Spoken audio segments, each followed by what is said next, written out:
Me gustaría abordarlo en dos temas, uno el de la imagen y otro por parte de la gratitud.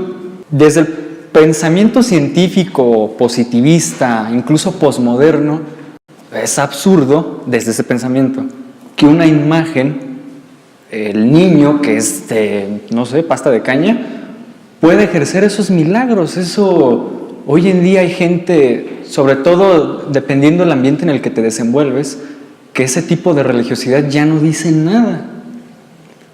Incluso dentro de la misma iglesia hay muchas personas que de vez en cuando, y también incluyo, relegamos esa dimensión de las imágenes. Y esto tiene que ver con lo que comentaba el hermano cuyo nombre no recuerdo, pero ahorita se lo voy a preguntar, cuando participaba acerca de Santa Teresa. ¿Cómo es posible que una imagen hable? Pues porque Dios nos ama tanto que Él deja, y en esto se arriesga, que los seres humanos tomen la palabra para hablar de Él. Y se arriesga porque muchas veces hablamos muy mal de Dios. Y la historia, 2000 años de iglesia nos lo comprueban. Pero también hay discursos muy acertados acerca de Dios. Y en cuanto a la imagen, podríamos decirlo así: Dios ama tanto a sus criaturas, a sus hijos, que deja que sus hijos expresen su experiencia de Dios por medio de lenguajes multifacéticos. Y uno de esos lenguajes es el de las imágenes. Otro lenguaje más difícil, pues es el que estamos desglosando aquí, muy metafísico, muy intelectual.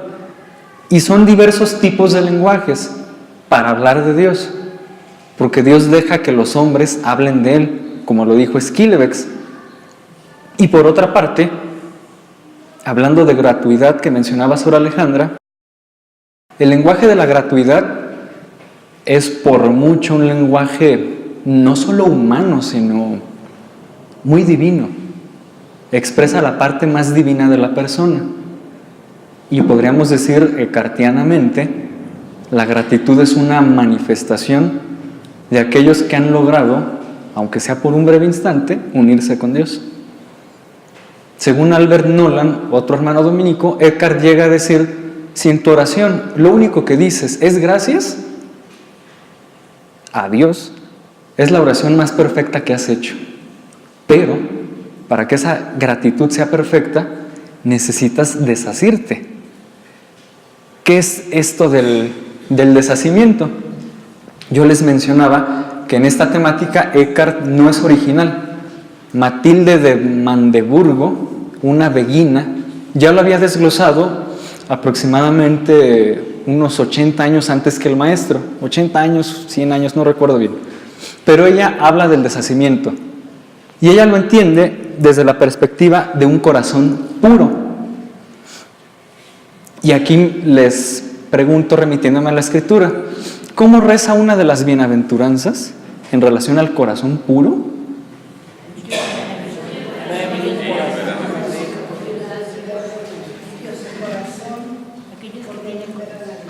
Bienaventurados los limpios de corazón, porque ellos verán a Dios. Aunque Eckhart lo expresa de manera muy complicada, no está tan equivocada su interpretación. De hecho, la doctrina mística de la Iglesia por antonomasia va a apelar a que la persona limpie su corazón de rencores, por ejemplo, de infidelidades, de mentiras, de muchas cosas de las que tienes que deshacirte. Hemos hablado de esta palabrita, deshacirte, desprenderte, pero no lo hemos precisado.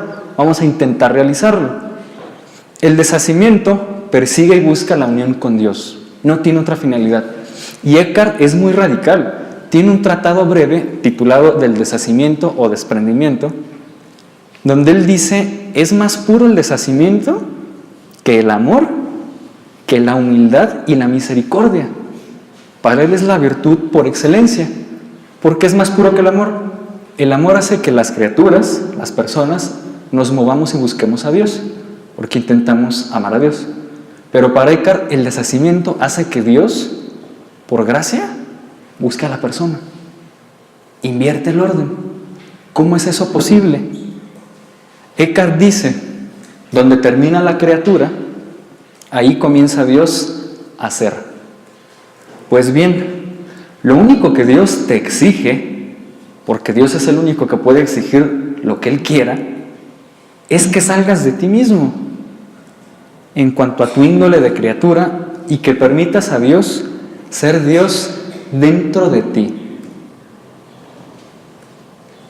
Y esto es posible alcanzarlo, desde luego, en un ejercicio continuo de toda la vida. Hace rato hablábamos de imágenes. Las imágenes que tenemos de Dios suponen este camino. Ir quitando las imágenes no tan adecuadas para ir creciendo en una imagen más cercana. El lenguaje de las imágenes es muy vivo porque permite que hablemos de Dios, como lo expresaron allá, según la necesidad que tenemos. Y eso es algo legítimo. Pero Eckhart diría, las imágenes representan a Dios, no son Dios.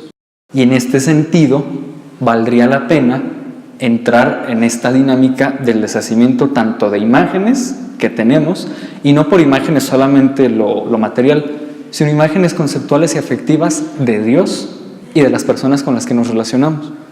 De hecho, incluso supongo que el tema tiene que ver con la imagen que de alguna forma alguien nos pudo haber introyectado, o nosotros mismos a través de nuestra experiencia y de nuestro caminar de vida hemos asumido con respecto a Dios.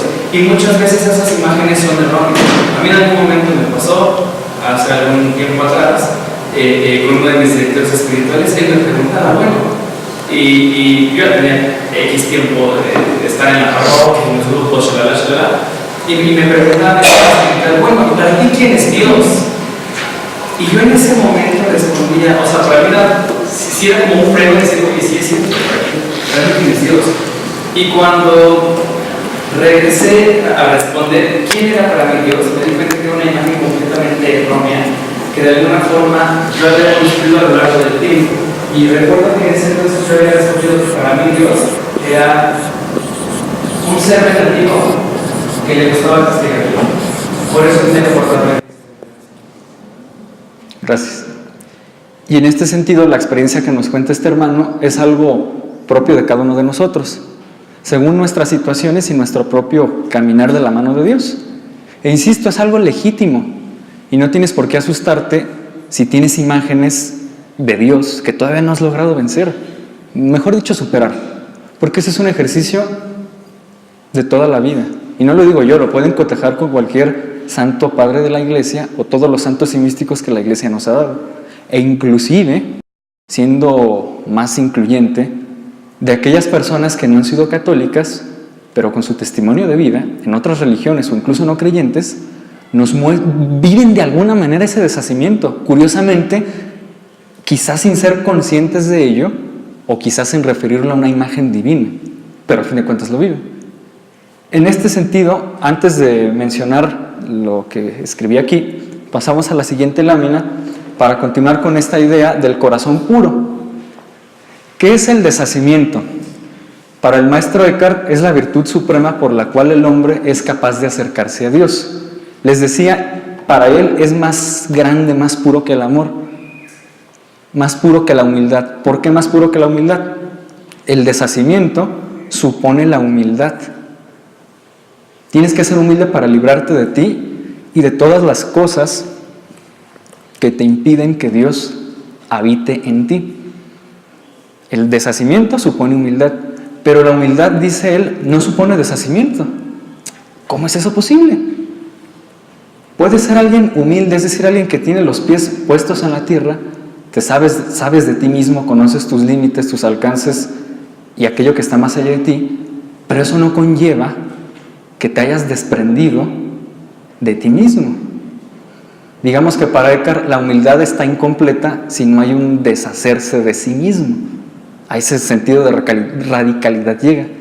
Y en la misericordia todavía es más complicado entenderlo, porque la misericordia es un movimiento hacia las criaturas, porque tú le tienes misericordia a las criaturas, pero no le puedes tener misericordia a Dios. Es decir, no puedes moverte misericordiosamente hacia Dios.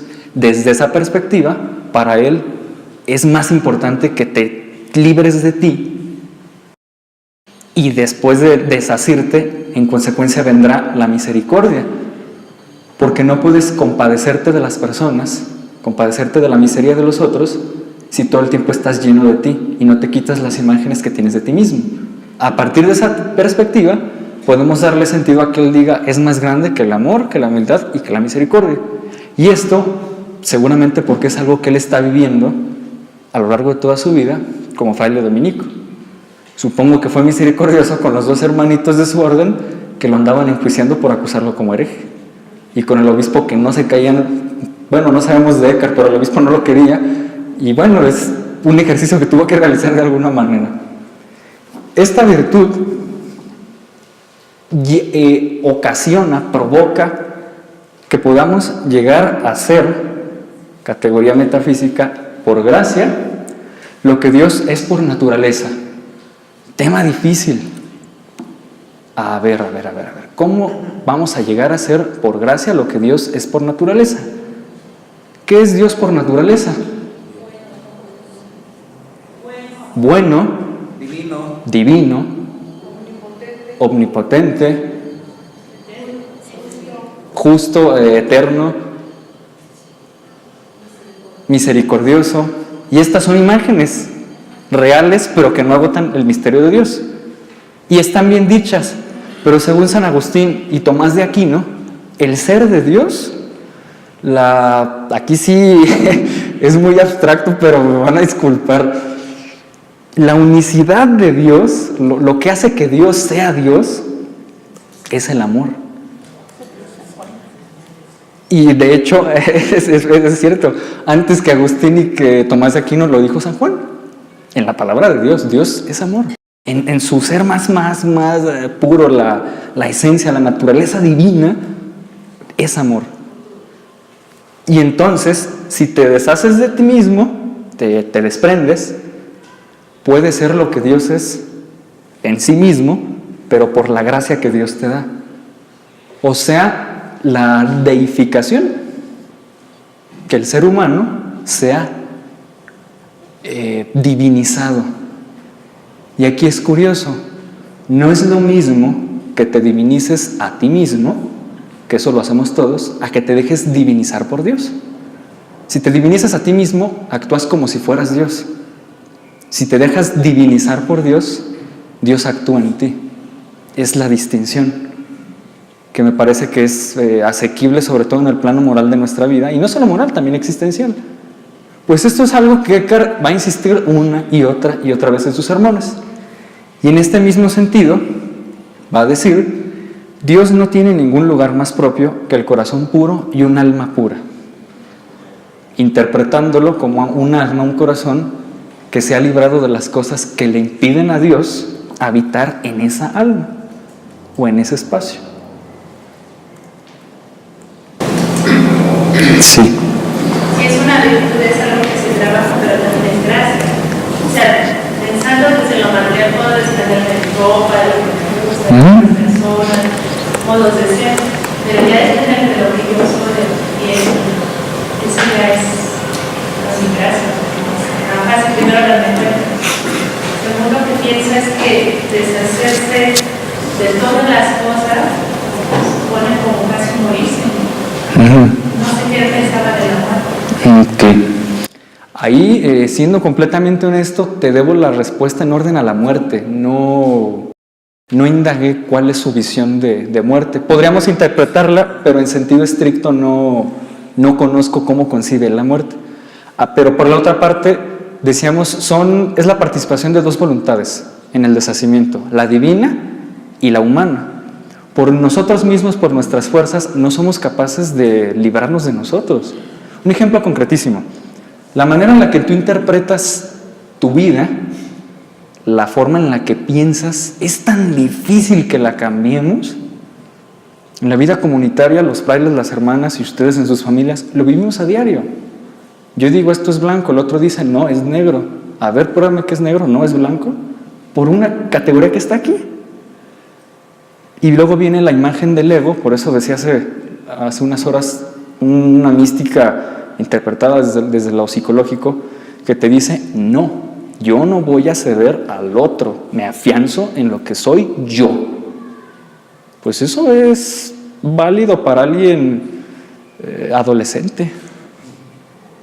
No hay adolescentes por aquí, ¿verdad? El otro día dije algo así, se me abalanzó uno que dije, bueno, perdón, era sentido figurado, en fin. Sí, porque no es algo que te deje crecer. Entonces sí, es tu ejercicio propio, pero es gracia. Porque el deshacimiento para él va de la mano con el nacimiento del Hijo en el alma. Y eso no se puede realizar si no es por acción divina. Eso es imposible para alguien que no deja que Dios habite en él. Por eso les mencionaba, no es lo mismo divinizarte a ti mismo que divinizarte por Dios. Si te divinizas a ti, habitas en ti mismo todo el tiempo. Si dejas que Dios te divinice, Él es el que va a habitar en ti. Que en términos más rimbombantes es la inhabitación trinitaria. Las tres personas, en su unidad, en su ser, confluyen en el alma del ser humano por pura gracia. Y en términos más sacramentales, comulgamos el cuerpo de Cristo. En el mejor de los casos considerado cuerpo, porque también hay creyentes, curas, frailes religiosos, hermanos, que ya no creen en una presencia real eucarística. Y que desde esta perspectiva, además de la gracia y de la voluntad humana, podríamos hablar de la gracia sacramental, en el caso concreto del cuerpo de Cristo, donde cuando nos alimentamos de Él, Dios habita en nosotros. Que no vivamos según Dios, eso es otra historia, pero Él habita ahí. Y bueno, continuando con la siguiente lámina, ya es, ya aquí sí, si no explota mi cerebro, no sé cómo voy a sobrevivir, pero bueno. El deshacimiento tiene el fin de la unidad del alma, de la persona, de ti, con Dios. Y ese camino del deshacimiento está mal dicho, se escucha muy técnico. Es como algo que motiva a Dios, aunque Dios por gracia ya lo hace, que engendra al Hijo dentro de ti. Y aquí podremos remitir a Nicodemo en el Evangelio de San Juan. Tienes que volver a nacer, pero no es un volver a nacer literal, físico. Un hombre no puede volver al vientre de su madre. Desde esa perspectiva, físicamente Dios, el Hijo, no nace en un alma, porque un ser infinito que es Dios no puede habitar en un ser finito que somos nosotros. Pero lo infinito y lo finito, que son términos metafísicos, son superados por la revelación bíblica. ¿En qué sentido? En el siguiente que vamos a tratar de expresar aquí. El mérito de Eckhart no consiste en exponer la deificación. De deificación ya habían hablado del Evangelio de San Juan en sus términos también a veces muy complicados, con todo y que es un evangelio. Y uno de los padres de la Iglesia, de los más antiguos del siglo III, si no me equivoco, del año 180, 200, San Ireneo, tiene una frase muy famosa que se ha comentado y dice: el Verbo se hizo carne para que el hombre se hiciera divino.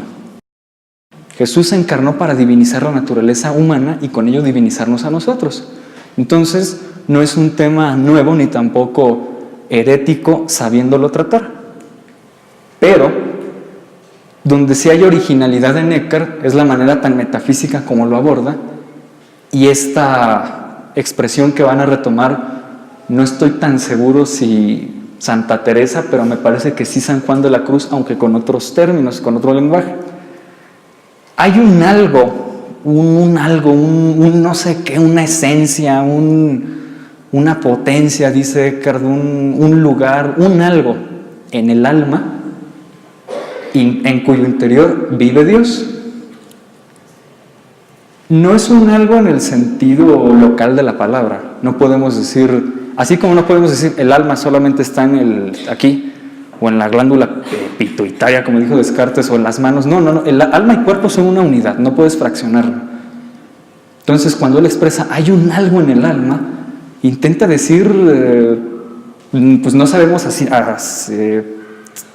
estrictamente si se está refiriendo a un instante, a un momento. Unos interpretan que se refiere a un toque místico.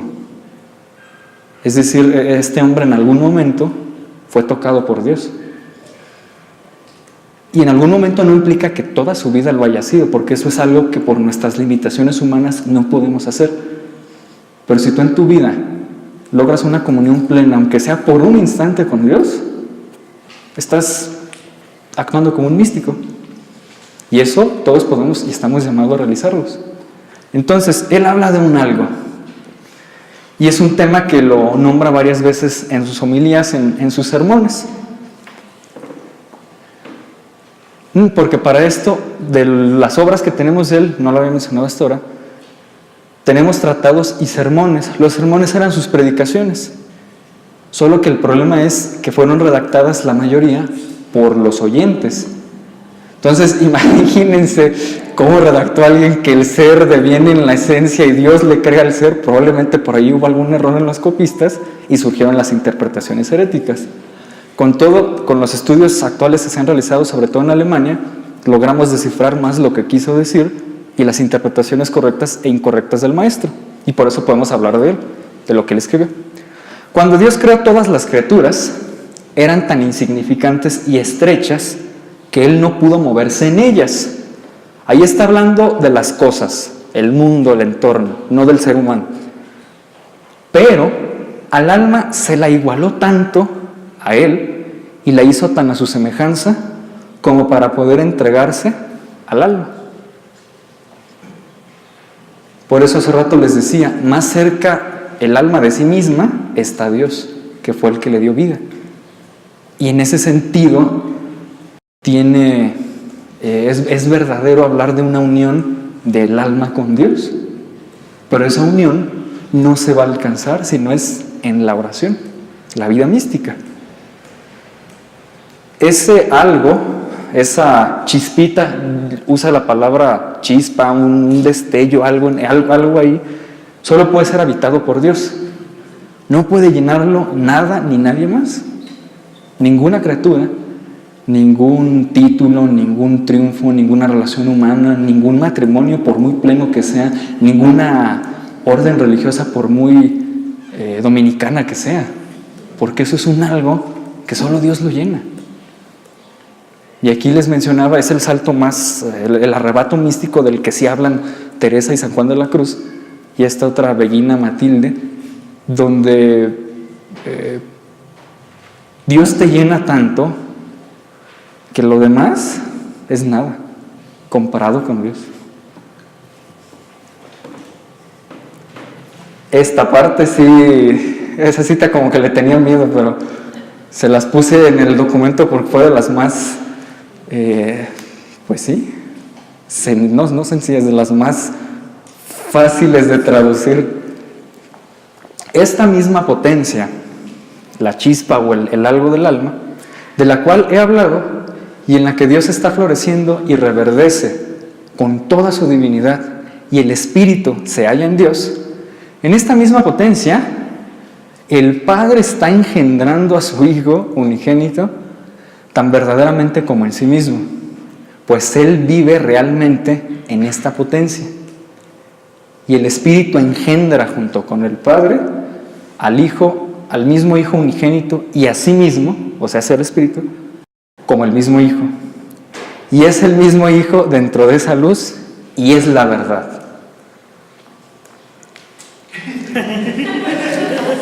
Si no me equivoco, los 3 renglones siguientes de esta cita dice, paráfrasis, Eckhart dice, si ustedes pudieran comprender lo que mi corazón está intentando decir, sabrían que es verdad.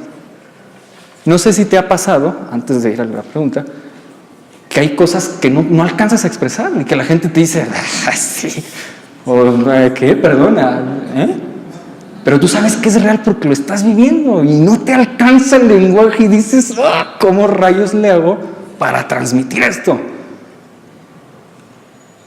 Cuando te pasa algo así, según dicen, el nivel más elevado es que ames a alguien, no algo, alguien. que hace que cuando amas a alguien sales de ti. Una mamá le da de comer al chiquillo, le limpia los pañales, bueno, le cambia los pañales, hace todo por el niño, siendo que el niño va creciendo y no es tan angelical que digamos. Pues es un ejemplo más concreto de ese vaciarte de ti para darte a otros, porque esa ya es la segunda parte del deshacimiento. Si te vacías y Dios llega en ti, puedes darte a los demás. Y ahora sí, para la pregunta y después interpretar esta cita. La explicación de lo que vivió la Virgen, ¿no? Al decir el sí, se encarnó, se hizo carne, no solamente lo experimentó, por oír la palabra y hacer la vida, realmente. Sí, pero al mismo tiempo no. Y eso es parte de la dichosa teología negativa, el sí pero no. A ver, entonces explícanos cómo está eso. Sí, en el sentido de la unidad que el alma tiene con Dios, en el ejemplo que tú ponías de la Virgen María, pero no en el sentido de que el nacimiento que ella tiene del Hijo, humanamente es real. Esa sería la distinción. O sea, tu interpretación es correcta, pero siendo así muy meticuloso, la diferencia es que María dio a luz a un niño. Y nosotros creemos que ese niño, humano y divino, fue hijo de Dios, al que llamamos Jesucristo. Y en el caso de nosotros, aunque no engendramos fisiológicamente al Hijo, desde un sentido espiritual, en torno al silencio, es lo que Eckhart está intentando transmitir. Y bueno, tratando de traducirlo, pasando a la siguiente lámina, en esa potencia del alma florece el que ama, Dios Padre, junto con el amor, que es el Espíritu Santo, que está en el que ama, Dios Padre. El que ama está amando a su amado, que es el Hijo, en esa potencia del alma. El amor, Espíritu Santo, ama junto con el amante, Dios Padre, al amado, que es el Hijo. Y se ama a sí mismo, y es el amado, o sea, el Hijo, y esto es verdadero, o verdad. Esquematizándolo más, porque es difícil la simple interpretación de la cita, podemos decir lo siguiente. Y esto ya lo mencionaban San Agustín y Tomás de Aquino. Tomás de Aquino retoma a Agustín en esta perspectiva. Nosotros creemos que Dios es una persona divina. La imagen más correcta que podemos decir de él, dentro de muchas, es que Dios es una persona divina. Y esa persona, en la unidad de su ser, es amor. La parte más pura de Dios, la parte más íntima, mejor dicho que pura, la parte más íntima de Dios. Cuando decimos que es trino, hay tres personas: Padre, Hijo y Espíritu Santo. El Padre, menciona Agustín, es el que ama. El Hijo, el amado. Y el Espíritu Santo, el amor. Desde esa dimensión que es analógica, seguimos sin agotar a Dios. Este amor, el que ama, el que es amado y el amor, se relacionan con nosotros. Y se relacionan entre ellos. Y desde esta visión de las dimensiones del amor, tú amas a las personas. En algunos momentos eres el amado, en otras eres el amante, y en otros quizá puedas llegar incluso a ser el mismo amor que une a dos personas. Pues esa es la manera más plástica, por decirlo de alguna manera, de interpretar lo que Eckhart está balbuceando. Y bueno, pasando a la siguiente, porque ya me comió el tiempo, vamos a tener que saltarnos esta cita para esta también. Sobre todo esas ya las tienen ustedes en el escrito. Y bueno, pues para los que nos van a ver por internet, pues van a tener que buscarlo, ahí luego le preguntarán a los que organizaron esto.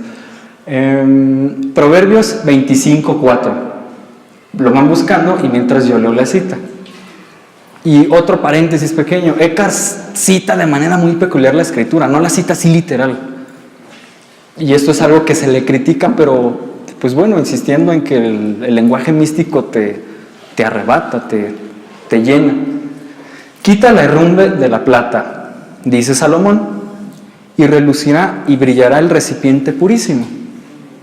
Proverbios 25:4. O sea, hace la imagen, el Hijo de Dios, dentro del alma.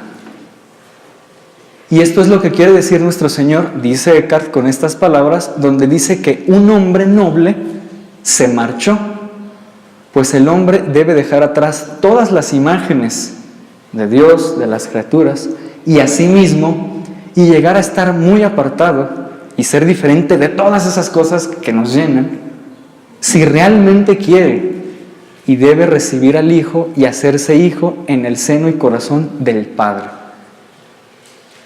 Retomando la idea más plástica de si limpias la herrumbre, la escoria de la plata, la haces que brille. Pues es algo similar con el alma. En la parte más íntima de ti, de nosotros, está plasmada la imagen y la semejanza divina que análogamente podemos tratar de expresar así. Pero para que podamos entrar en esa dimensión de relaciones, es necesario quitar lo que le sobra a la plata. El problema es que a veces quitarnos cosas que nos impiden estar con Dios duele y cuesta. Y de hecho, no solo duele y cuesta, sino que a veces no queremos hacerlo. Y Eckhart es tajante contra aquellos que lo criticaban, que le decían, no se puede decir esto más fácil, ¿por qué tanto lenguaje complicado? Dice algo muy fuerte. Con el hombre sucede que no está acostumbrado a las cosas interiores. Dicho de otra manera, y muy fuerte, si Dios o su palabra te aburren, es que no estás acostumbrado a Él. ¿Cómo te acostumbras a alguien conviviendo con esa persona? No acostumbrar en el sentido del tedio, la pesadez, sino de domesticar esa relación con una persona. En el caso de Dios funciona algo similar. Y bueno, para finalizar, un intento de actualización. Albert Nolan, un dominico sudafricano, tiene un libro que se los recomiendo bastante. Se llama Jesús hoy, una espiritualidad de libertad radical. Y en este libro, él hace una muy buena interpretación de Eckhart y bastante accesible. Él cita a Eckhart, aunque no nos dice de dónde tomó la cita porque menciona que no lo recuerda. Nada se parece más a Dios que el silencio. Nada se parece más a Dios que el silencio. Y después dice Nolan, esta sí es cita de él, textual: necesitamos hoy en día, en medio del ruido, del estrés, del trabajo, de las preocupaciones, aprender el arte de no hacer nada. El arte de ser sin más. ¿Cómo traducir esto? Hacer Marta y María, que también tiene un sermón de ese pasaje. Una está atendiendo, realizando cosas, quiere ser productiva. Hay religiosas que queremos abarcar el mundo, que queremos ir acá y esto y aquello, y mucho activismo. Pero de repente, ¿dónde está tu contemplación? Y eso antes que Eckhart, ya lo dice San Lucas en su Evangelio. El activismo te excluye, te impide contemplar. Muy loable las acciones humanas de entregarse, de querer dar, pero no se nos olvide que quien dirige la obra es Dios, y tú tienes límites como yo que no puedes cruzar. Entonces, lejos de querer hacer mucho, a veces hay que ser nada más, ser. ¿Cómo eres sin hacer? Orando. Y todavía más profundo el diálogo. Una oración donde no haces, sino eres, es la del silencio completo, absoluto. Donde te sientas, como lo decía Jesucristo, entra en tu cuarto y donde está tu Padre en lo secreto. En el silencio, en la soledad, en la oscuridad. Siéntate, deja de hacer, sé. Cierra los ojos e intenta callar tu ruido interno. El externo es muy sencillo callarlo, entre comillas, a veces es más difícil, pero el interno es tan difícil. Quien se ha dado tiempo de sentarse y orar de esta manera silenciosa con Dios va a entender de qué estoy hablando y qué quiso transmitir el maestro Eckhart. Cuando haces eso, te sientas, cierras los ojos e intentas silenciarte y no callarte, vienen imágenes, vienen conceptos, pensamientos, preocupaciones, qué tengo que hacer mañana, qué no hice hoy, reproches a ti mismo, hoy me peleé con este hermano, tengo que pedirle disculpas, vienen muchas cosas. Y cuando logras deshacerte de todo eso, y esto es algo que las místicas, no en sentido femenino, sino de las religiones orientales, lo han difundido mucho hoy en día, y a nosotros católicos se nos ha olvidado porque no es algo ajeno a nosotros. En ese nivel de conciencia donde ya no hay ni imágenes, ni preocupaciones, ni conceptos, ni hay nada, ahí está Dios. Y otros llegan a decir, hay un instante. ¿Cómo definir un instante? No puedes, no sabes cuánto dura, simplemente pasó y se acabó. Pero hay un instante donde te uniste con Dios, porque tú te esforzaste por cultivarte en el silencio y Dios se dejó que lo atraparas en ti por pura gracia. ¿Cómo haces eso? El tiempo, porque desde luego es complicado, inclusive también los frailes tenemos pretextos muy buenos. Tengo que estudiar, tengo que hacer tarea, tengo que hacer esto, tengo que ir con los celulares, tengo que ir al catecismo, tenemos todos muchas cosas que hacer. Pero el tiempo es como el dinero. El tiempo es como el dinero. ¿Vale oro? No, es más que eso. El tiempo es como el dinero. Siempre hay para lo que quieres. Siempre hay tiempo y dinero para lo que quieres. Siempre. Si le dedicas 15 minutos o 20 a Dios, el fruto va a llegar a su tiempo en ti. Y te diría el maestro Eckhart y Albert Nolan, no se trata de todos los días, de 10 a 10 y media. Y si ya no pude, híjole, no, es que de plano ya fallé. No. Si lo ves como una obligación, piensas más en, estoy aquí, estoy contándome tiempo, ya llevo tal, y no estás a nada. Entonces, sugerencia, si llegas a hacer eso, no veas un reloj porque no vas a poder y hasta te vas a estresar más, te frustras en lugar de ayudarte. Simplemente 15, 20 minutos, no sé, sujeto a tus tiempos, pero el tiempo vas a tener para lo que quieres. Y desde esa perspectiva, Eckhart insiste, puedes llegar a detener el tiempo. No literalmente, eso no lo podemos hacer nosotros, ni estrellando un reloj o quitándole la cuerda. Pero detienes el tiempo en cuanto te das tiempo para estar con Dios y dejar de hacer otras cosas. Así detuviste tu tiempo para quedarte ahí y tratar de estar. Y finalizo con esto. Estamos llamados a ser amigos de Dios en el silencio interior. Es decir, buscar a Dios por sí mismo, porque Él es Dios. No, aunque es legítimo y es necesario, por lo que nos hace falta. Siempre oramos o nos acercamos más a Dios todos cuando le pedimos cosas, a veces en el mejor de los casos cuando le damos gracias, muy necesario cuando estamos pasando por un momento difícil o de sufrimiento. Pero la oración más plena del silencio a la que va a referir Eckhart es cuando simplemente vas ante el Santísimo o en tu habitación porque quieres estar con Dios. Y no por pedirle o querer darle, no, simplemente quiero estar aquí. Y tratando de decirlo de otra manera, a veces cuando alguien se acerca contigo, en dos perspectivas, buscando consuelo,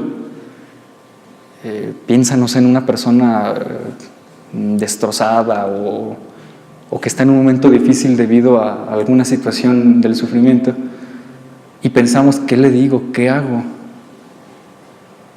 Simplemente sé y escucha en silencio. Análogamente, podemos decir que Dios hace lo mismo contigo. Muchos hemos llegado, Dios mío, ayúdame porque esto me está comiendo, me deja intranquilo, no puedo con esta persona, no puedo con tal situación. Dios no te va a hablar así directamente, pero Dios te habla en el silencio. Y tenemos diversos pasajes bíblicos que lo corroboran. Elías está en el desierto, está solo y está callado porque él piensa que va a haber mucho ruido. Y cuando está más callado Elías, Dios llega y le dice algo. Moisés, cuando mira la zarza, está solo, está en el desierto. Y tuvo que callarse, se dejó impresionar por algo terrible, tremendo que vio y escucha a Dios. Y eso es algo que no es ajeno para nosotros si en serio buscamos a Dios. Y en la otra perspectiva, cuando amas a alguien, no es necesario hablar todo el tiempo. A veces el silencio dice mucho y dice las cosas mejor de lo que puedes decir con la palabra. Viéndolo en una dimensión un poco más trinitaria, sin agotar el misterio, el Padre es el que habla, el Hijo es la palabra, y entre la palabra y el quien la dice hay un silencio que es el Espíritu Santo. Y de alguna manera esto se actualiza en nuestra vida cuando detienes el tiempo para estar con Dios en silencio. Y eso es algo que no va a suceder si no te ejercitas cuando puedas realizarlo, deteniendo el tiempo, dándote tiempo para estar con Dios. Y esto es algo a lo que todo cristiano o toda persona religiosa, no solo cristianos, sino incluso de otras religiones, estamos llamados a ser, no a hacer, en el silencio. Y pues, muchas gracias.